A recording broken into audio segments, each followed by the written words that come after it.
Hello everyone, welcome back to Tidgney's GT Sport Driving School. This is episode number 12 and this is all about fuel saving and hybrid management. Now I mentioned this earlier in the series that hybrid management and fuel saving kind of go together, because to manage your hybrid, maybe to get more hybrid, you have to, use fuel. You can't get nothing, or you can't get something for nothing. So this is why they're combined. Now we're at Blue Moon Speedway to do these tests, and first of all we're going to look at the fuel saving aspect. So in the manufacturer series we have seen quite a few fuel saving races, and some people have very inefficient cars and some people have very efficient cars. Efficient being my Audi TT Group 4 car, so that is one of the cars we are going to use in this test. The other one that's been inefficient with fuel is the Ford Mustang. I think it's the most fuel thirsty car out of all the cars in the manufacturer series. I could be wrong, but it's very well up there. So we're going to look at both those cars, efficient and inefficient. They've got different engines. We've got a turbo car and a non-turbo car. So in theory, we should be able to do a good test here. Now I did 5 laps in each of them first of all, just to get used to the car, but because we're at Blue Moon Speedway and specifically the infield A section, it shouldn't be too bad in terms of not having that much practice. We can still get some good outcomes from it. So we're going to look at different ways you can save fuel, and potentially what you might want to do in order to get the best way to save fuel for your car, because what you might do in the Audi TT isn't necessarily what you're going to do with the Ford Mustang. So let's kick off with the Audi TT first of all, and the different tests.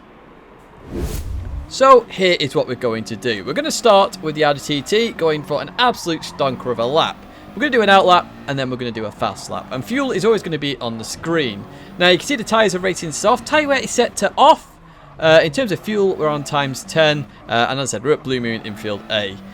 So literally the out lap, and then we're going to head on to the flying lap. At the end of the flying lap, we're going to have a look at that fuel. What is the fuel at the end of the lap? We'll also take note of the lap time a little bit, but we won't use that, as a wow, this is quicker. But it's more to see, is performance impacted or is it not impacted? Because if it's not impacted that much, we're on a power track, remember, then why aren't we doing this to save fuel? It's an instant winner on these fuel saving races. So as we head towards the line here, what are we going to end up with on the fuel? As you can see, it's down to 72%. There you go. And we've got a 111.697. So relatively okay. We actually improved on our lap there. But 72% is our target for Audi. Full blast, 72%. What can we do now in terms of saving fuel, but trying to maintain that sort of lap time of a 111, a mid 111 towards the late 111s. So here we go, now with 4 screens rather than just one. So top left hand side, you're going to have the 3/4 shift. Top right hand side, we're going to shift at halfway on that bar.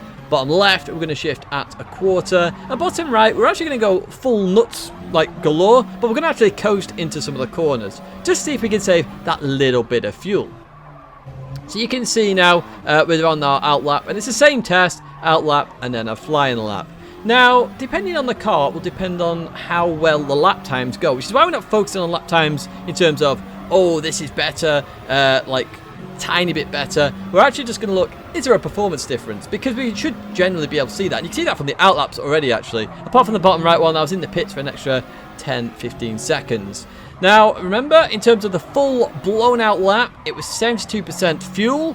If we have a look at the fuel right now, we can see that the one saving the most is the 1/4 shift. So it shows you short shifting does save fuel. Top right, the half shift, saved a little bit less, but, it's still up there. Top left, we've not saved half as much, and coasting doesn't seem to be working very well here at the circuit. Now, you could probably improve coasting a little bit the more you perfect the lap. But as we head towards that line, 72% is our target. You can see 78% for that top left-hand side. Coasting only got 75. Half got 80, and 1/4 got 82%. So some different variations there. You can see actually the 3/4 shift, a 111.7, is not far off at all in terms of the Audi TT versus the full pace one. And we have saved 6% of fuel there. 6% of fuel. That is a very, very significant margin. So we've got to keep that in mind there. So we've saved that much fuel, and it could be on the turn, so it could be just 5% rather than 6%. We're very close to the margin there. But that's significant. We've lost hardly any pace, but we've saved that much fuel. Now, it could be because of the turbocharged car. It might not be. But the other way to save fuel, of course, is with the fuel maps. So what we're going to do is we're going to show all the fuel maps as best as I can get them on the screen. And again, we'll have a look at how much fuel is saved and the time that the times that we do, just to see the performance impact, if there is any. Hooray! We actually got all of them on screen. So we got fuel map 2 top left, fuel map 3 top right, 4, 5 and 6 along the bottom. Now first of all, apologies to mobile users. You might not be able to see the fuel on the bottom of 3 screens, but it was the best I could do to get all the screens on and to actually give you an idea of what is happening. I want to give you actual evidence of me doing these laps so that you can say there is no difference in terms of what I did with the car, and it literally is an L lap and a fast lap, because you always get the odd person who goes, oh, it's not done right, but you know, this is pure example. So as you can see already, or if you can see anyway, top left, fuel map 2 there, 88%, now dropped to 87. Fuel map 6 down the bottom right, 91% as it crossed the line there. So quite a significant difference straight off the bat. But what you'll also notice already is that the fuel map 2 is far, far ahead of the fuel map 6. So we can already say from this, there is a performance hit through the fuel maps here. You can already say that because each time, if you follow the screens through, fuel map 2 hits the apex first, then 3, 4, 5, 6. We can see that already. So we're going to look at two things here. The lap times and the fuel, and then we're going to compare it to what happened with the short shifting. So as we head towards the line here, we've got 75% top left, 77 top right, 79 bottom left, middle 81, and then 84 for fuel map 6. So it's quite consistent throughout there. That 84 might be changed to 83, and maybe it is literally a 2% difference. So it'll actually be 1% over a lap because we've done 2 laps here.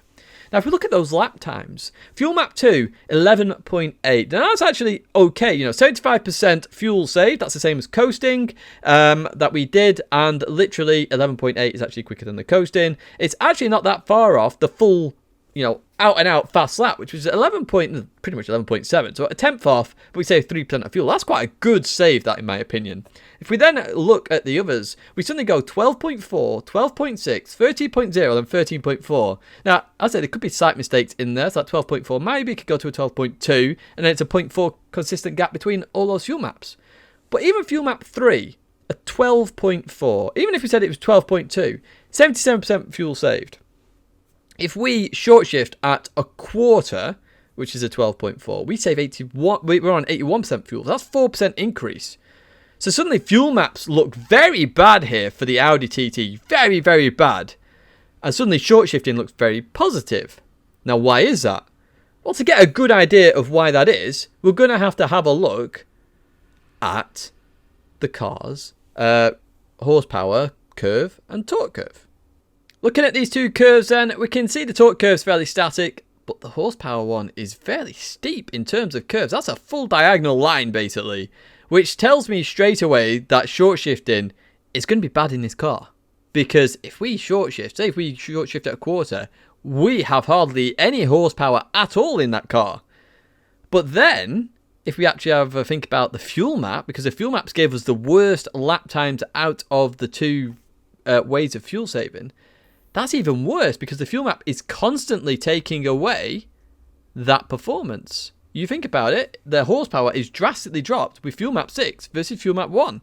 There is a power decrease in there because obviously the engine doesn't get as much fuel. We're saving the fuel there. That's the whole point of the fuel map. So, quite quickly we can say that, okay, short shifting is going to be bad in this car, but fuel map's going to be absolutely horrendous. So don't do the fuel map in the Audi TT because it will not work. You will lose too much time, and that is the end of that. Now, is this the same for all cars? And this is why I've chosen Blue Moon Speedway Infield A as well, because it's a fairly fast circuit. We can see the differences straight off the bat in terms of what is best and what isn't best for the cars. So, I chose the Ford Mustang literally for this reason, because the Ford Mustang, or as I'm going to rename it, Fuel Mustang, drinks a lot of fuel. Group 4 car, I think it's the worst car out there for fuel. What is the difference between these two cars? So let's have a look at the horsepower curve and the torque curve first of all, and then we should be able to build a picture of what potentially is going to be good and what is bad, and then I will do the exact same tests on screen just so you can see the difference in terms of the times and also what I'm doing. So as you can see with the Ford Mustang actually has a lot more power, nearly 50 more horsepower. Now, of course, as well, it's got a little bit more weight in there as well, being 300 kilos heavier. However, the horsepower is quite high, and the torque curve is a nice, lovely curve as well. But it looks like it hits peak performance earlier in the rev range, which says to me that short shifting is actually better for the Ford Mustang than it is for the Audi TT. Now, if it's better to short shift, then this is sounding quite promising in terms of, you know, being able to short shift and maintain some very decent lap times in the Ford Mustang, while potentially saving fuel, if it does save fuel. Now, if I actually think about this as well in terms of the fuel maps, which we will get to towards the end of this, in terms of the Ford Mustang, it actually means that we could probably use fuel map 2 and still be on a similar in terms of horsepower performance, or even probably still better than the Audi TT. So if I actually compare the two charts together now, you can see here the red line of the Audi TT and the blue line of the Ford Mustang. They're the horsepower curves. Now you can see it's earlier in the rev range that the Ford Mustang hits its peak. You can actually see it's quite high in terms of its peak for quite a lot of the rev range. It's only very early on that is a TT better than the Ford Mustang. So, you know, we're going to use this in our test, and we're going to keep this in mind when we jump to the test. So let's jump to the short shifting. Well, let's jump to the full pace lap first of all, and then we will jump to the short shifting.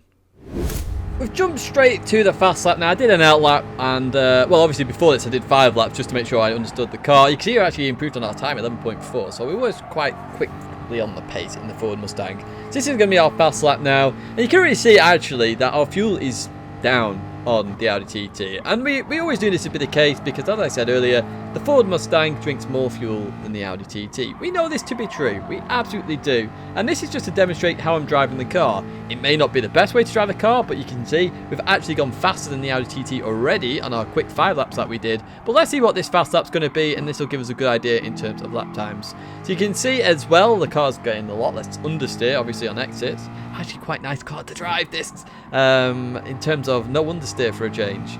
Obviously it's not got tyre wear in there, and I know tyre wear affects the Mustang as well. So you can see we're slightly down on our time in the grand scheme of it, but as I say, I do 5 laps just to get used to the car and then quickly whiz out in the car that I'm going to test. So as we head towards the line now, we can already see that our fuel is underneath the Audi TT, down at 70% at this moment in time. The Audi TT finished with 72%, 69% now, 68%. What's it going to end up on? It's going to be 67% there. 67% fuel in terms of a full fast lap in the Ford Mustang. And in terms of lap times, actually a 10th down in this situation on the Audi TT as well. So it could be a mistake in it. As I said, you know, it's there or thereabouts in terms of laps. There might be slight mistakes in there. It is what it is. It's just to give you a general idea of test. But we're 5% down here on the Audi TT, which is a significant amount in 2 laps. Because imagine if this was a 5-lap race, we're suddenly now we're going to have to double that. So that's 10% down, 11, 12, 12.5% down in terms of fuel in a 5-lap race. That's quite a lot, to be honest with you. In fact, it's not even quite a lot. It's a hell of a lot, to be honest with you. So I suppose the next question is, what can we do to save the Ford Mustang fuel and not lose performance? So first of all, we're going to do what we did earlier. We're going to do basically 3/4 shift, a half shift, a quarter shift, and coasting. And I'll show you the full outlap and fast laps on those so you get a really good idea of what is happening. So here we are once again with the old short shifting. Top left is going to be 3/4, top right is going to be a half, bottom left is just a quarter, and there's a quarter on the bar, by the way, and then bottom right is just coasting. So we know the Ford uses more fuel than the Audi TT. We know that for a fact. We just did that with the full map or full speed run that we did. But it's whether we can save fuel in the Ford Mustang and not lose power, because when we looked at that curve, it suggests that short shifting should be better in the Mustang than it is in the Audi TT. So as we head towards the line now, we're going to start our fast laps, and already we can see we're using quite a bit of fuel, but we can already see differences of around 1 or 2% between the fuels. Coasting is seriously struggling here though, down at 81%, so coasting not working out very well at all in this Mustang. It's sort of the same situation as the Audi TT really, in that it saved a little bit but nothing major. So as we continue round now towards the end of the lap, we're going to have a look at some split times here as well as we come round 0.3, 0.1, 0.2, and I didn't read that last one, so I think we've made a slight mistake on the 3/4 shift potentially. The half shift doing very well in terms of lap times, but as we head towards the start finish line here. We have 71% for 3 quarters, 73 for half, 75 for the quarter, and then coasting is down at 69. So you can see fuel is generally 2% difference with the shifts, which makes perfect sense. So it looks like fuel is just evenly affected in the short shifts, and coasting, similar effect to the Audi TT, just didn't save as much because it's a more fuel inefficient car, which makes perfect sense. In terms of lap times though, look at this from lap time perspective. The 3/4 shift was slightly slower than the full, but the half, we got a good lap, I guess. But even so, that's a 1:11.7. It's actually faster than our full-blown lap. So half shifting, we lost 0 time. We gained 6% of fuel. And then if we look at the quarter shift, it's another 1:11.9. So we're losing no time at all in terms of the short shifting, but we're gaining so much fuel. And the top end speed at the line is identical throughout. So we're not losing any speed performance here, but we're saving so much fuel. So 75% on a quarter is 8% more than full flat out, and we lose maybe a tenth. That isn't a lot, and potentially we don't even lose a tenth. It might just be the lap. We're always under 112 here. Remember, with the Audi TT, short shifting got absolutely massively worse the minute we went to half and a quarter. In the Ford Mustang, it hasn't. So here, instantly, we've found a really good niche for the Ford Mustang to save fuel. And this is where we now have to learn what else can we do to save fuel in the Ford Mustang. Because we can't short shift even more. Or maybe we could, I don't know. But is there anything else we can do? Because 75%, even though it was a quarter, well, that only matches the coasting of the Audi TT. So we now need to look at what else we can do. So first of all, let's have a look at the fuel map. So we'll do exactly the same thing again as we did with the Audi TT. I'll show you all the fuel maps, and let's have a look at how the fuel maps impact the lap times on this Ford Mustang. So here we are with the fuel map. So top left again is fuel map 2, top right is fuel map 3, then bottom left is 4, middle is 5, and fuel map 6 is bottom right.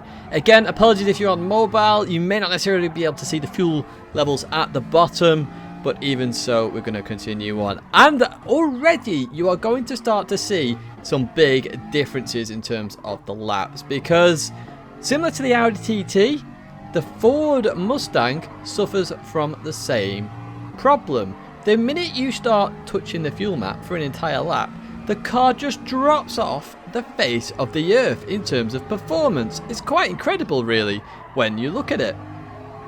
Now, I'm not sure why that would be the case, other than the fact that we're dropping power and we keep the weight there, and it's therefore balancing performance.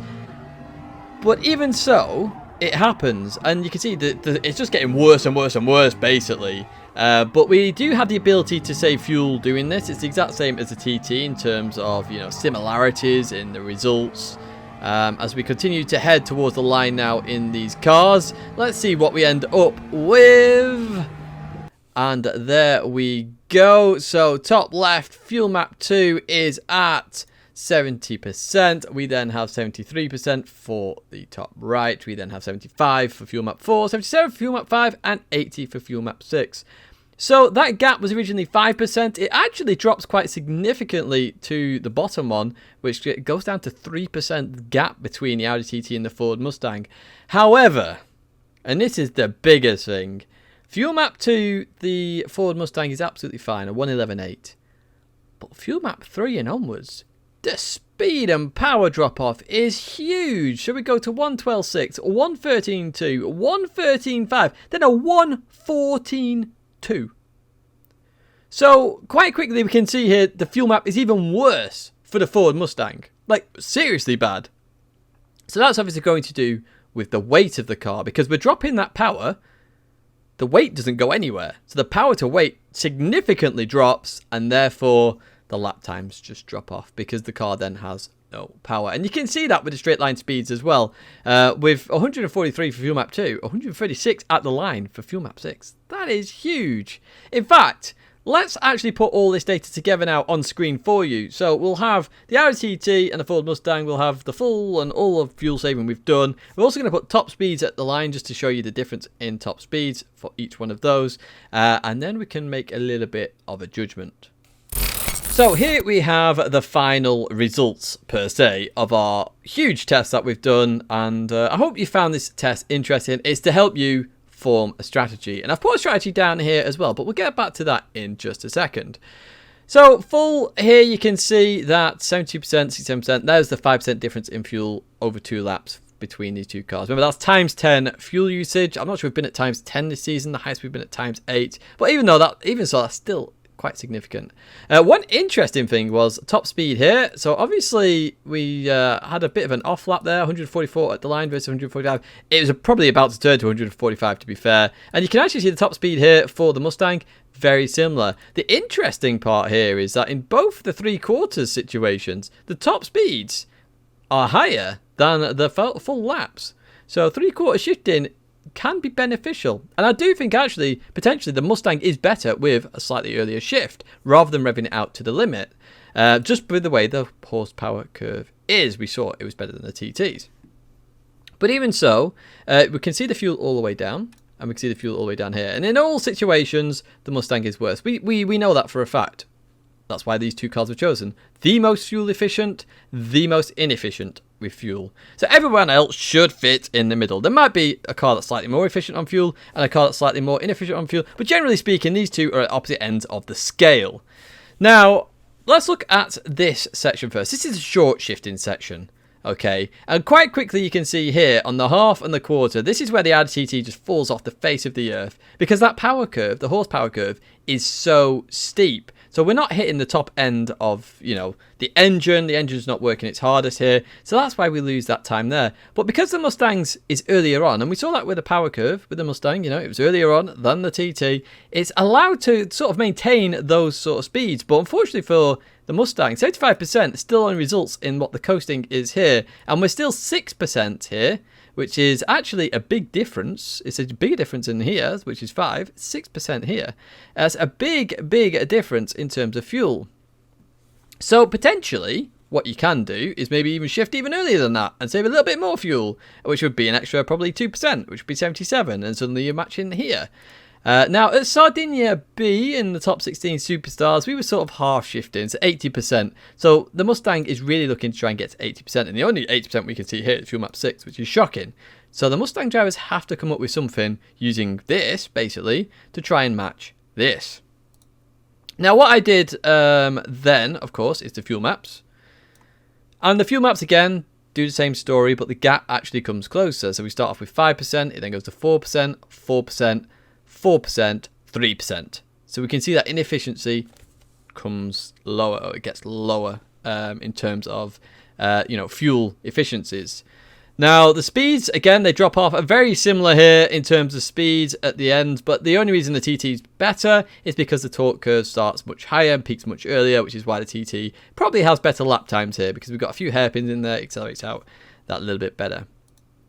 Now, what I did decide to do, and I'll show you this lap in a second, is I do a fuel map 2 run. I do 3/4 shift in the Mustang, just to see if I could get any benefits from it. And I actually got this 111.723, which, believe it or not, is actually faster than that lap, faster than that lap. It's faster than all the laps. It's actually the fastest lap we did.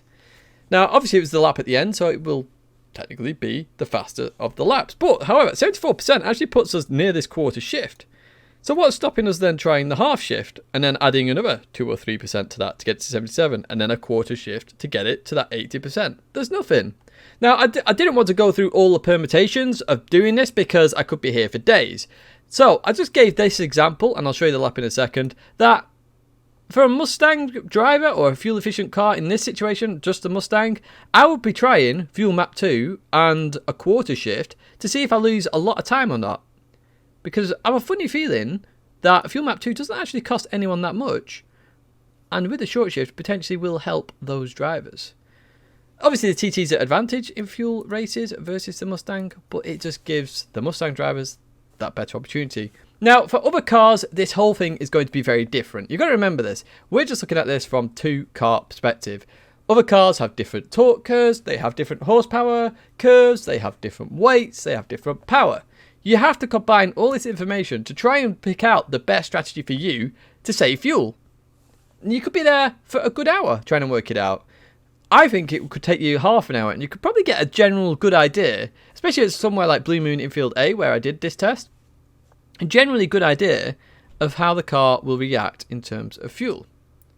So with that in mind, I'm just going to show you the 2 3/4 lap, and then I'm going to show you some other different strategies in terms of fuel, where you might be able to get that little bit extra fuel at no extra cost of performance. So here we go. I'm going to go to double the speed again, just because I'm just demonstrating a trial I did. Now, I actually, after I've recorded all of this, I've been on since and trialed, you know, a quarter and half.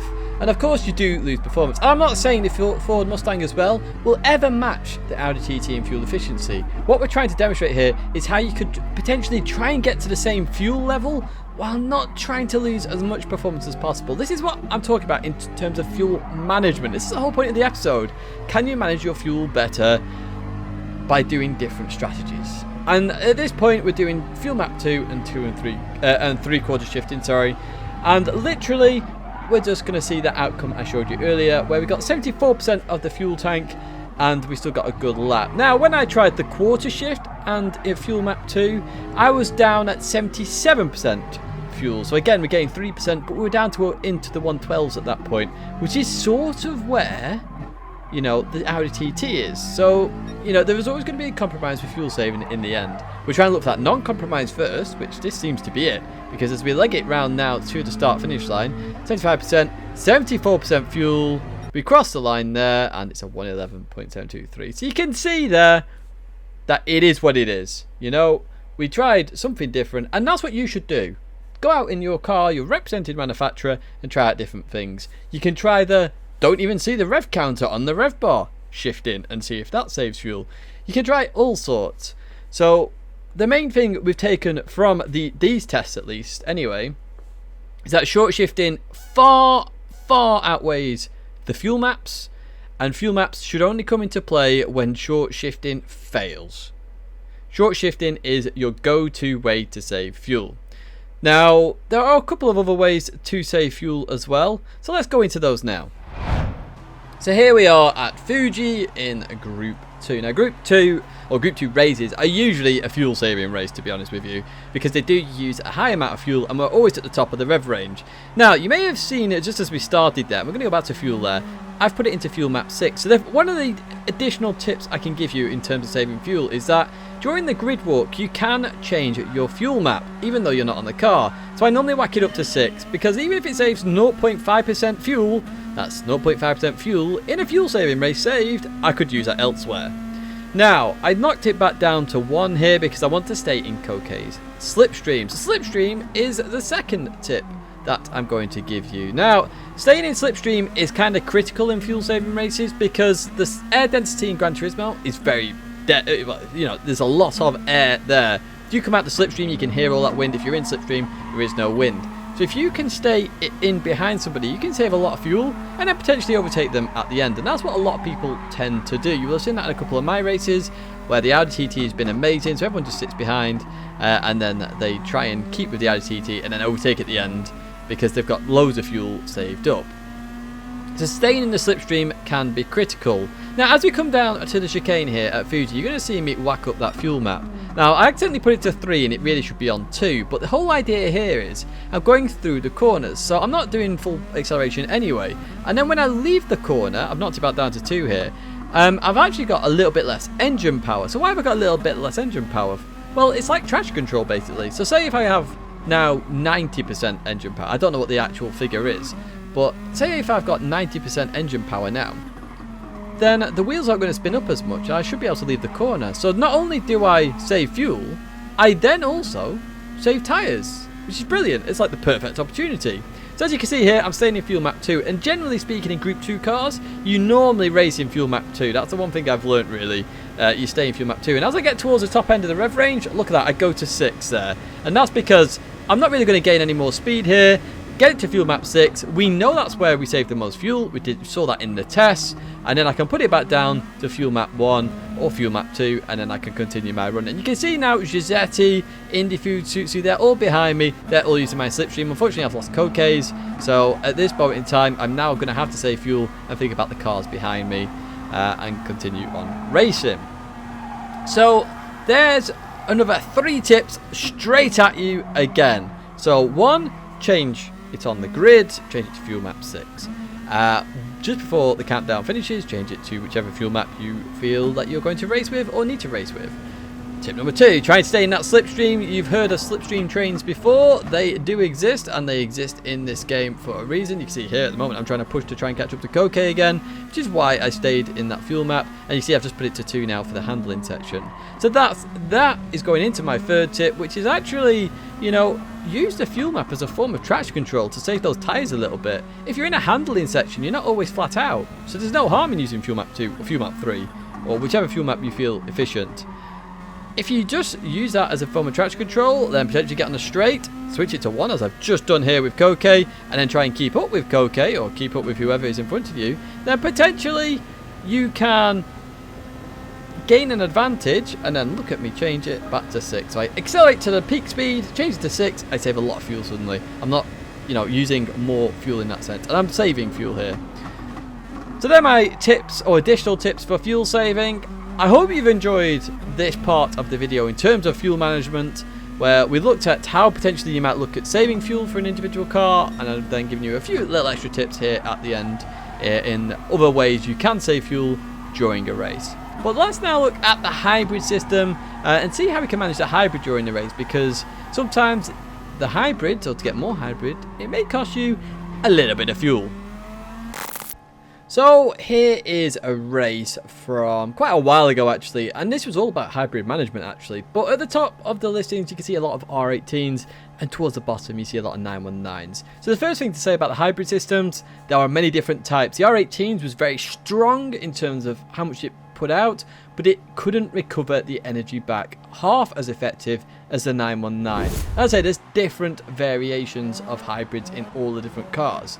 Now, up ahead, Matty is in the R18, I'm in the Porsche, and what you will see here quite quickly is the R18 will accelerate further away than the 919 can catch up, basically. Even though we're in slipstream, etc., although Matty is in slipstream, you'll see the car is pulling away in front of us there. Look at that, it's pulling away, pulling away, pulling away.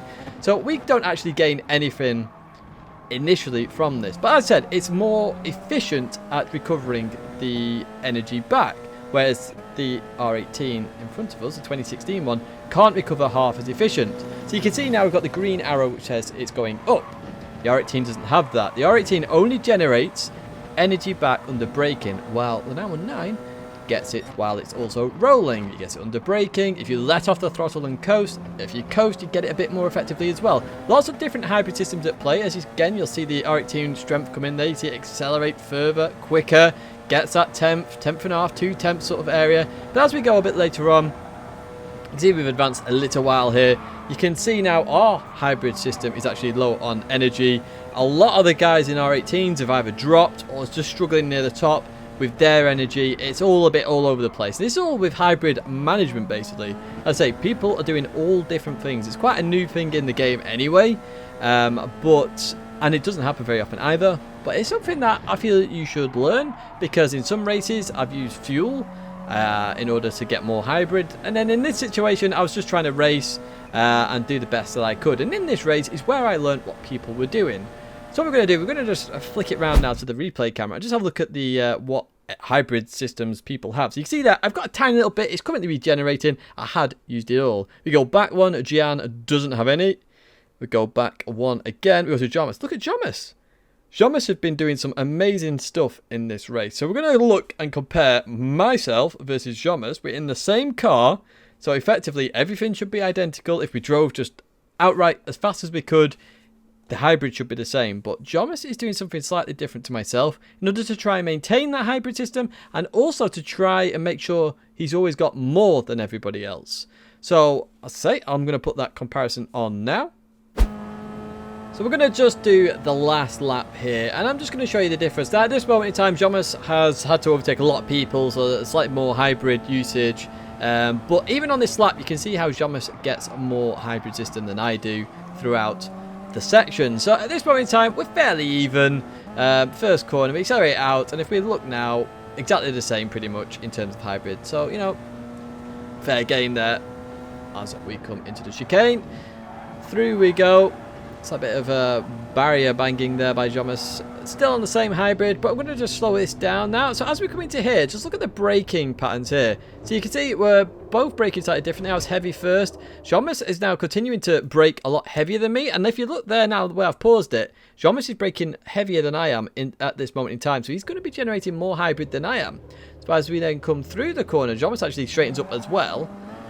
Gets it a bit nasty on exit, but if we carry up the hill and just stop it there, look, Jomas has a tiny bit more hybrid. So he's actually broken a little bit better and managed to get a bit more hybrid out of that corner. Right, what we're going to do, we're just going to keep on going around this lap now. And this is where it gets kind of critical between me and Jomas. This is where Jomas was gaining all the hybrid. So if we come through here, look how much Jomas is braking and continuing that braking, even with the throttle on, managing that hybrid. Getting more hybrid here. You can see the difference already on the screen there as we come through this corner. Look how much more Jomas has than me now through there. And it's unfortunate that he ran out trying to catch up to me because he was obviously pushing very hard. But you can see how managing that hybrid, suddenly Jomas has a lot more hybrid than me to use to his advantage. And it helps overtake him, which is why Jomas went from the back of the grid, P19, up to P6 at this moment in time. And I'm trying to stay ahead as well. We head towards the last corner at this moment in time. And around we go. And again, as we accelerate out of here, and we just pause it there. Look, Jomas still has a bit more hybrid. So Jomas is managing that hybrid a tiny bit better than I am. And this is the whole point of this second part of this video. How can you make sure you keep enough hybrid? So I guess it's time to do some little tests. So the first thing we're going to test now is the brake bias. Does the brake bias have an impact on the energy recovered? Now we're using the Audi R18 2016 car here, so obviously the braking is the primary area it generates its energy from. But as we hit 185 miles an hour, we're going to hit the brakes, stay in the fifth gear and just see if the cars generate the same amount of energy as we come to a stop right about now. And you can see they don't. So in the top left hand side, you can see that the energy recovered is 37, which is 0 neutral brake bias. Top right, it's +5, and we've actually got 45. I mean, that's 45. It is indeed. So I just had to zoom in a little bit. And then at the bottom, in -5, we have only 25 energy recovered. So quite quickly, you can see here, there's actually an issue, or not an issue, something we have to look at is a brake bias. Because in this car, the more rear it is, the more hybrid we gain. Now, that's not going to be the same in all cars, potentially. But here, it's a significant advantage to run +5. Now, we know +5 brake bias can cause oversteer and everything else. We discussed that in the braking episode. But it's something to consider when you're in these races and managing the hybrid system. Does rear brake bias affect the amount of energy recovered? Because if it does, that is a significant amount. 25 versus 45. That's a full 20% more energy. That is huge. Absolutely huge. And you can see that on the diagrams and the batteries as well. So, first test done. Brake bias. Make sure you check it out. But in this situation, rear brake bias seems to work. So the next thing to look at is something we've technically already looked at, which is normal braking versus overlaying versus coasting. And I showed this when we had Jomas on the screen. So we're going to quickly whiz round to the end of the lap just to see what the batteries look like, or what the hybrid systems look like, essentially. Because as we saw with Jomas was overlaying a lot on Seaside in order to try and get that a little bit more hybrid. And it seemed to work. Now, does it work with the Audi R18 2016? That's the question. And if we have a look here, you can actually see it does. We've gained a little bit more with the overlaying. Now, overlaying is obviously when you're doing braking, accelerating at the same time. Normal braking, we've got a little bit, and coasting, we haven't gained enough because, as I said earlier, this Audi requires you to brake. So you can see we've lost out on the hybrid system. Now, other cars potentially will gain that hybrid back from coasting. In this situation, we don't. So therefore, we do lose out. We do get a little bit of fuel, but in the grand scheme of it, we lose out on the energy. Now, overlaying, while it's giving us a little bit more battery and it looks like, oh, wow, we've got some free stuff, will use more fuel in the end. It's a bit like fuel burning where you're holding the brake and the accelerator at the same time. Lots more energy required. The engine needs to work harder. Everything needs to work harder. It will use more fuel. But it's not used that much more fuel. So there is a potential there of actually gaining some hybrid for just a very little cost of fuel. And that's what I wanted to demonstrate here. I'd have to do like 5 laps or so to really show the difference between the fuel levels. And as this video is ridiculously long already, I thought I'd just show you briefly the difference between normal braking, overlaying and coasting, and the result of the hybrid system, similar to what I showed you earlier with Jonas. Final 2 tests I've got for you for the hybrid system and how to manage it. Well, first of all, imagine you're in a quali session. Now, how are you going to manage to get full energy for a lap? Because sometimes, if you go out blazing on an outlap, you're not going to have enough energy for the fast lap. And we saw that a lot in time trial in that seaside race that I showed you earlier on. Well, the best way is literally to do as you do in fuel burning. Hold that brake and push that throttle to the max. We've seen this work in terms of generating energy or more energy for you in terms of the overlaying during a corner. Well, it works just the same if you're about to go on a quali lap. As you can see here, we're holding 100% on the energy, which is great because then you can go for a fast lap and actually use all the energy on the lap and actually gain some time. Happy days. Now, there's also another little tip I'm going to give you here, and this is the final tip in terms of the hybrid system, that most hybrid systems don't activate while turning to a significant angle. So you're probably going, well, what do you mean by this, Tidge? Well, what we'll do is as we get to the straight here, I'm going to demonstrate that the hybrid system just doesn't activate. Literally, if I start turning left and right, weaving, the hybrid system won't activate.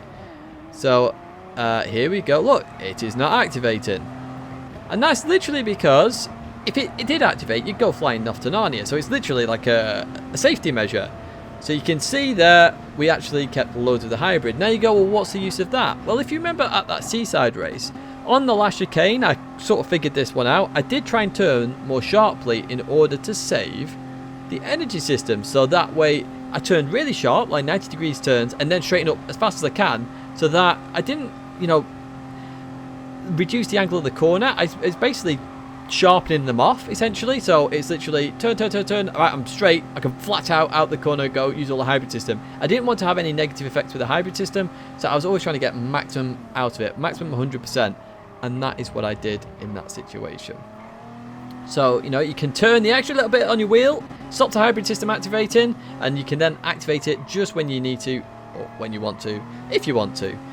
That's going to be it in terms of the hybrid systems and the fuel systems. I really hope you've enjoyed this video. Apologies for the length of it, of course. Lots of tips in there about fuel. Make sure you check out the fuel stuff, look at your own car, decide how the best way to test it is. I say infield A is a perfect circuit to test that.